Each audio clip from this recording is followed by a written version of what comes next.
Hello everyone, as always, it is good to see you. Debrief today is an ode to our armed forces who we turn to every time the nation is in crisis. In the last 48 hours, the Navy and the Coast Guard have sailed straight into the eye of a storm to conduct one of the most daring and difficult rescue operations that we have seen in recent times. And in the last 1 month, the entire Indian Army, Navy and Air Force have used their massive logistical muscle to heavy lift medical supplies and oxygen from all over the world. This as they continue to be operationally deployed at the LAC, where the standoff with China has gone on for 1 full year. On the show today, in his first big interview of the year, Army Chief General M.M. Naravane is speaking to me about the twin threats that India faces right now, COVID and China.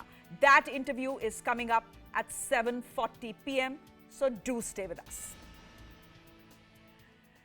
But we are starting the show with the 36 hours of hell. Hell at high sea, where Cyclone Tauktae unleashed its fury and put the lives of 700 Indians at risk. This is when the Indian Navy and the Indian Coast Guard sailed straight into the eye of a storm to launch one of the most daring search and rescue operations we have seen in recent times. Take a look.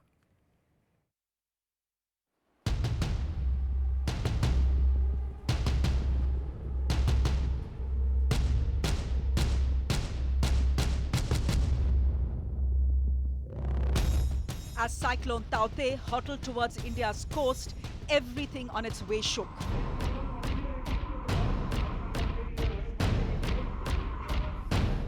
In the seas from where the cyclone originated, an astounding lapse put the lives of 748 people at risk. As massive rescue operations were mounted on Tuesday by the Indian Navy and Coast Guard, it was clear not everyone would be saved. 22 bodies have been recovered so far.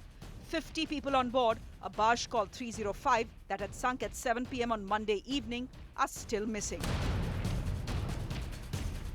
The chances of their survival in such rough seas after 2 days is minimal. These are seas, after all, where even warships find it difficult to operate. हमारे ships ने, हमारे command ने, हम लोगों ने मिलकर के ऐसा coordinate किया, and we have been able to avert another about 300 more lives at sea.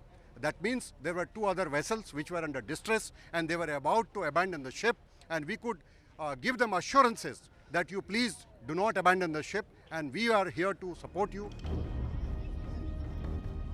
For those who survived and are back on land, it is no less than a miracle. बहुत बहुत धन्यवाद वो लोग के लिए तो आज हम जिंदा है, नहीं तो कोई नहीं बचता। मैं 11 घंटे समंदर के पानी में रहा हूँ। इसके बाद में नेवी वालों ने आके हम लोगों को बचाया है। मैं तो नेवी को सैल्यूट करता हूँ सर, उन्होंने हमारी जान बचाई बहुत। The 700 plus men who were stuck at sea on 4 vessels and 1 oil rig were deployed on ONGC oil fields. ONGC says that the 3 barges that were de-anchored belong to their contractor called AFCON and not them. But given that the cyclone warnings had been sounded 5 days before it hit, why were these people still at sea, right in the path of disaster? And why was the ONGC's own drill ship, Sagar Bhushan, with 101 people, including 38 ONGC employees at sea, despite these warnings?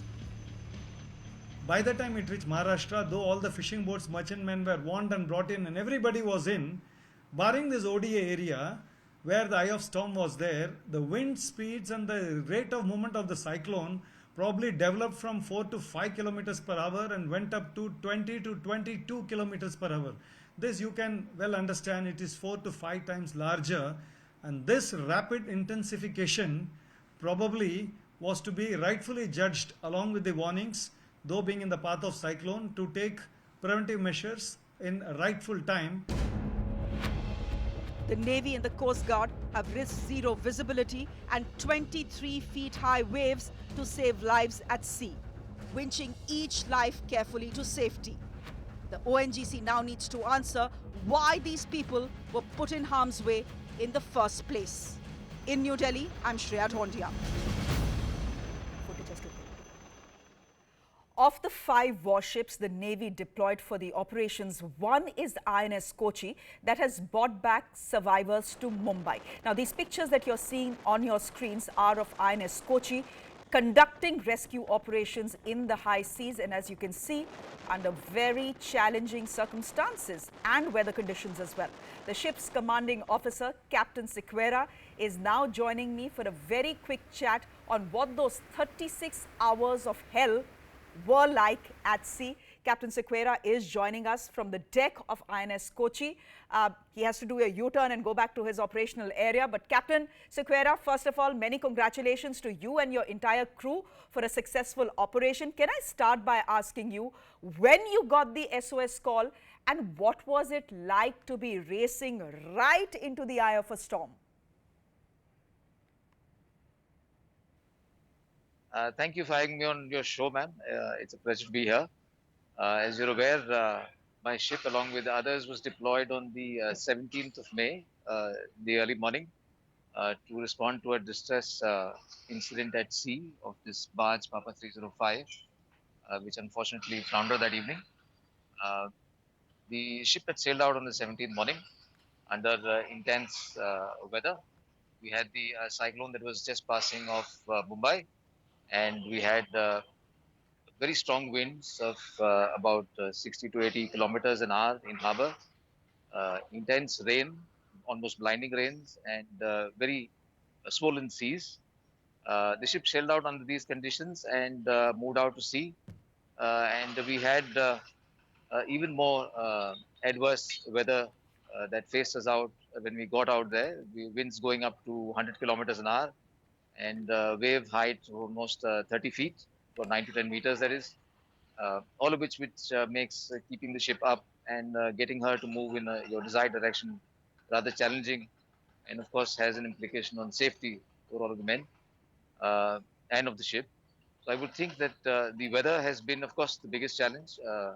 That's not something that we were not expecting. After all, we were heading into a cyclone, and we closed the eye to almost about 50 miles. So this sort of weather is, I would say, not unusual, but something that we were mentally prepared for and had to take it on because we were very clear of what we had to do, and we are out to achieve a mission at all costs. Captain Sequeira, what was the moment like when the first person that you rescued was brought on board?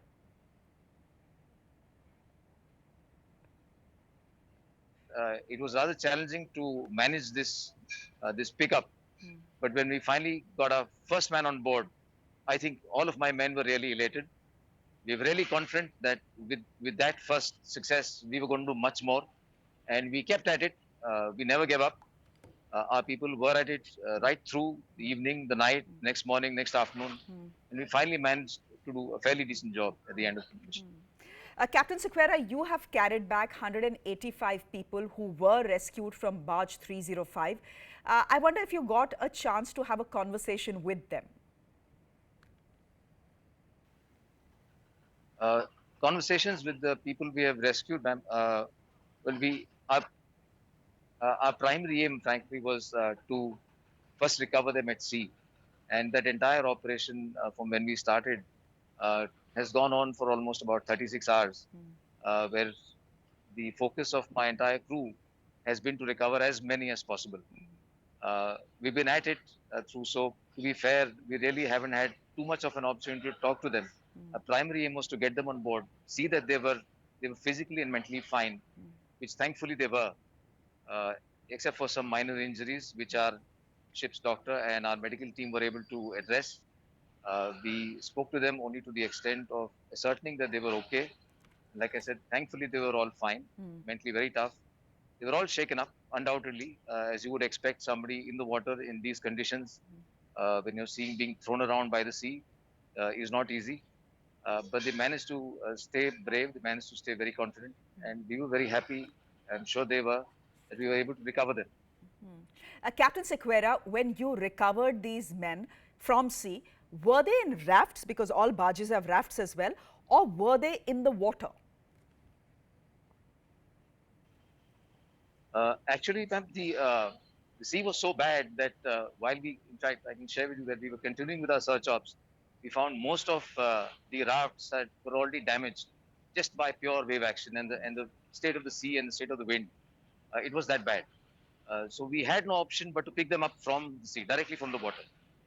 So most of the men had taken the jump overboard as their barge was going down, but they had donned their life jackets well. They had followed good procedures by forming in groups, and you see, as the night falls, the you start seeing the lights on the jackets, which helped us in identifying them and locating them, and then moving in to pick them up.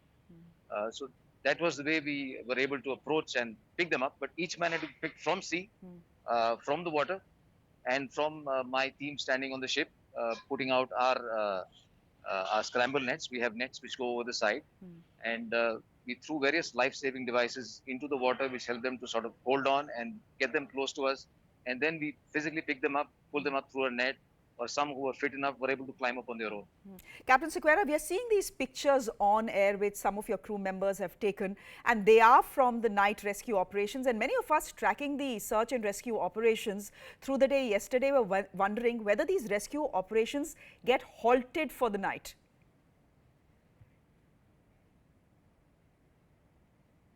The fact that we were able to rescue the maximum number of people at night is easy answer or a quick answer to your question. This ship is capable of doing operations by day and night. We do that 24/7, 365 days of the year. But of course, I understand from where you're coming. There is a greater risk involved at night when you have very adverse weather, handling the ship, taking it close to people and water, and you don't have, I would say, full control of, especially of the element.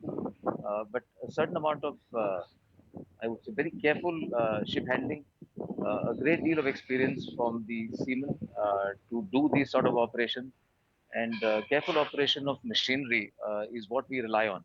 But I think the overall sense is a spirit of motivation and self-discipline and a belief in a goal.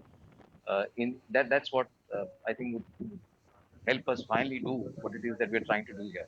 What you have tried to do is something we are seeing on our screens as well. Captain Sequeira, thank you very much for your time. Thank you for doing what you do. All the very best to you and to your crew. With that, we are slipping into a very quick break here on Debrief. Up next, the big exclusive with Army Chief General M.M. Naravane. Do stay with us for that.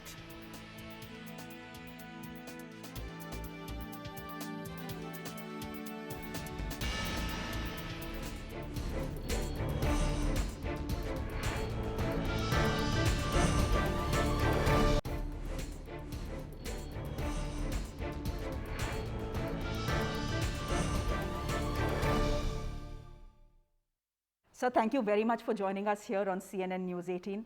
The armed forces are facing two enemies right now. Let us start by talking about an enemy that has killed more Indians than all the wars fought together, the pandemic. You know, as the second surge started battering us, sir, the cry was, bring in the army. Was there ever any hesitation in jumping into this war? No, I don't think there was any hesitation. In fact, as I keep saying, we are an army of the people, for the people. And if we are defending our country, we are defending it for whom? We are defending it for our citizens. So, if we have to come to the aid of our citizens, where is the question of there being any hesitancy? We are there for the people. So, I don't think there was any reason to even believe that, even in a most remote manner. Sir, the army has massive logistical muscle and you use this muscle to mobilize for war. Was it any different mobilizing for a pandemic? No, not really, because apart from mobilizing for war, from time to time we are also called in to assist in various natural calamities and humanitarian assistance and disaster relief, HADR as we call it. So, we have been mobilizing for all kinds of eventualities, including floods, earthquakes and things like that. So, we are quite well geared up and our systems are in place to react to all such kinds of things, and so this was also one such contingency. But the mobilization we have seen this time with your transport, your entire Indian Air Force transport fleet being mobilized, your frontline warships being mobilized to bring in oxygen. There's a lot of heavy lifting that has happened courtesy the forces, especially as far as the very critical oxygen is concerned, supply is concerned. Could you talk to us a bit about what this heavy lifting has been and what the challenges particularly have been? Well, see, all the three services combined have been working with great synergy amongst ourselves to meet with this challenge. As far as the heavy lifting is concerned, all the things which had to come from abroad, those of course came in the Indian Navy ships and the Air Force aircraft. But once they were landed in India at various ports or at terminals, then the transshipment within the country, then that was taken on by the army wherever it was required to go, either by road or by rail. And for that, the rolling stock which the army has, especially the big open bogies, those flatbed bogies which you would have seen, those came in very handy for the transportation of the oxygen tankers or even the O2 cylinders themselves, and more than 400 such bogies were made available in lots for this movement from the ports to the hinterland or from the place of disembarkation, be it Delhi or anywhere, to the outlying areas. So, all of us were working in quite a coordinated manner. So, the armed forces, especially the army, draws a lot of personnel from rural India, and right now I am sure many of them are back home with their families caught in this storm. What are you hearing from them, sir? No, fortunately, actually, you see, so far, the spread in the rural areas has been less. It has been concentrated more in these urban metros, Delhi, Bangalore, Chandigarh, Pune, but slowly it is spreading to the rural areas also. But our people who are on leave, they have started reporting a rise in the cases, but once again our reach is far and wide, and I do not think there is any place where any serving soldier or ex-serviceman for that matter is more than 12 to 15, 16 hours away from the nearest army unit. And clear instructions have been passed that whoever is in need should report to the nearest army unit. After that, he becomes our responsibility, how to take care of him or his family. So, there was always also talk of opening up army hospitals to civilians.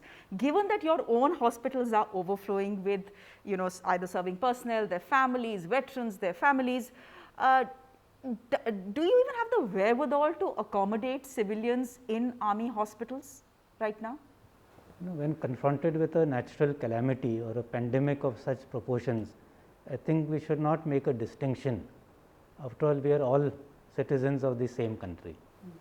And if somebody rings me up, say a serving army officer rings me up, that my brother is badly off, can you admit him? Do I say no? Do I say no, your brother is not entitled, I will not take him into an army hospital? He is my brother. As they say, all Indians are my brothers and sisters. How can we say no to our own citizens?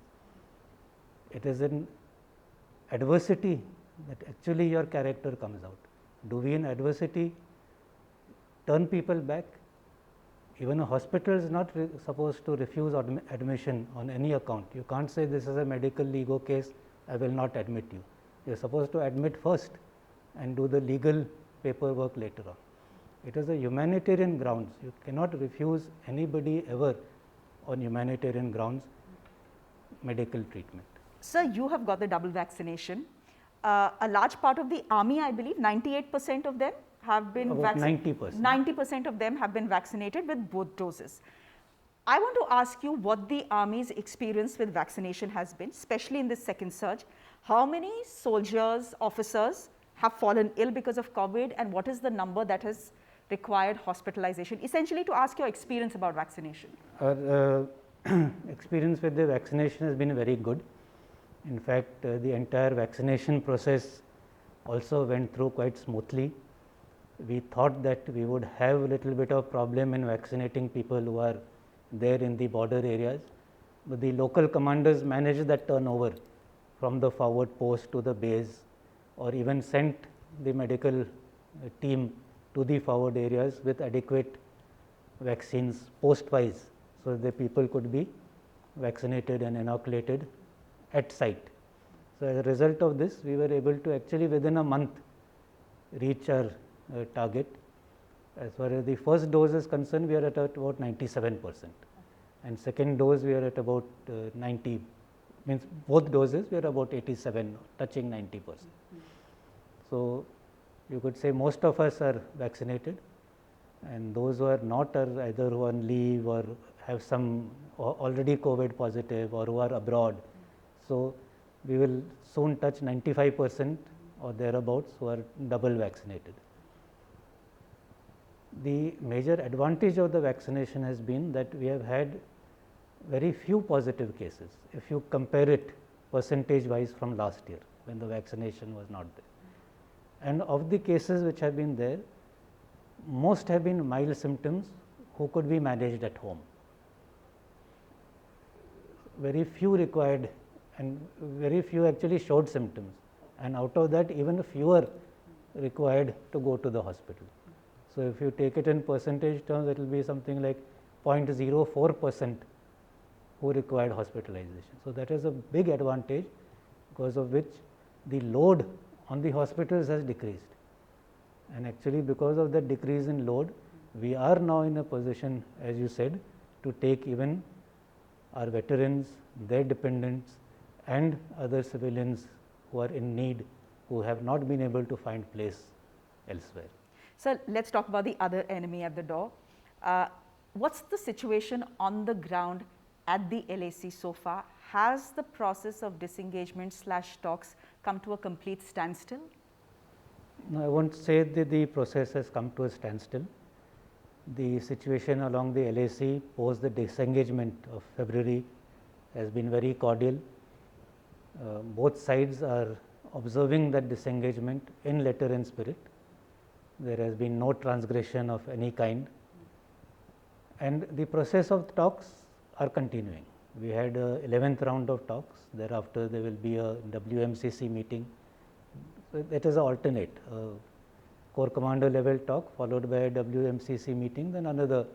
So, these talks will continue.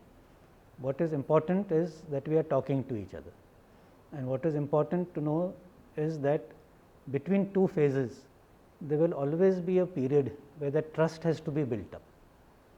So, as a result of this disengagement, we have gone back February, March, April, so about 2.5 months with no transgressions happening, with no violation of this disengagement. I think the trust has built up, and because of that build up in the trust, maybe we will be able to make now forward movement in the other areas where issues are still to be resolved. I think this is a continuous process which will take time, but will happen. So, there were some reports about transgressions in Galwan on May 2nd, etc. Has something like that happened, or? There is no such report, and possibly somebody might have been confusing May 5th of last year with May of this year, but it was May 5th of last year when the first intrusion had happened in the Galwan valley. So, perhaps it is some wrong 2 and 2 being put together to reach 2nd May. Okay. So, sir, there are reports that China is falsifying its defenses in depth areas. They are building permanent structures. There are reports of underground tunnels being built as well. How's the Indian Army looking at it, and are we doing the same? Infrastructure development is a continuous process. After all, when you are deployed, you don't want to be deployed in harsh conditions or with substandard facilities for months to come. So, obviously, he is also improving his facilities and his infrastructure, his storage, and so are we. But we are monitoring each of these developments, and let me assure you that we are in no way lacking or no way behind in our infrastructure development. But the situation, according to your estimation, will it continue to be the way it is, your troop deployments the way they are through the summer, possibly winter as well? Is the Indian Army going to be maintaining those troop levels? See, as of now, the troop levels continue to be what they were at the height of the standoff. That is 90,000 troops, sir? Not 90, a little less than that, but whatever it is, it's a difference of calculations also sometime. So how many would you say? Around say 50-60,000. Okay. Because people keep coming, troops are rotated, so at any point of time it is very difficult to say this is the figure. But this, the troops which are deployed, as I mentioned, the disengagement has happened, but there has been no de-escalation. So that's why the troops strength, the numbers in that whole area of the northern front, and when I say northern front, it is not just the area of eastern Ladakh, but the whole front, right from Ladakh and down to Arunachal. So the whole front will see this enhanced presence till such time that we keep talking and the de-escalation happen. So we have to be ready to be deployed for the long run also. Okay, so my last question, there's China and there's the pandemic, and you've had a very rough year. Why a rough, why just you, everyone I think has had a very rough year. What would you say has been the biggest challenge for you in these last 1.5 years? I think the challenge has been to maintain the operational readiness and preparedness levels in spite of the second challenge of the COVID pandemic. But I think that throughout the chain of command, right from me down to the last man, everybody has realized the importance of keeping himself or herself safe, so that we are able to discharge a primary role, and that is safeguarding the territorial integrity of India. General Naravne, thank you very much for sparing you. time and speaking to us. Thank you very Thank much. you.